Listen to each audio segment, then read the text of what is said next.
cari URL profile. Jadi macam mana kita dapat URL profile?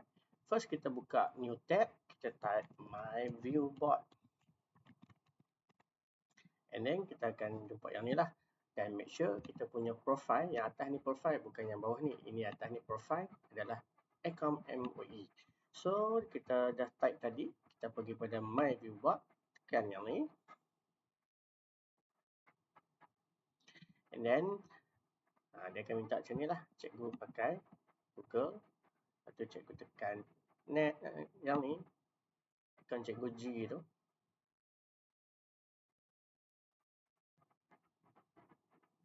Cikgu tunggu. Okey, dah terkeluar. Cikgu pergi kepada community ni. Community. Cikgu tekan community. Cikgu tekan dekat profile bawah ni. Ni muka cikgu ni. Cikgu ambil your profile. And then inilah URL profile. Nanti cikgu akan, inilah bila dia minta URL profile. Ini cikgu select yang ni, cikgu copy dan cikgu letak dekat sana.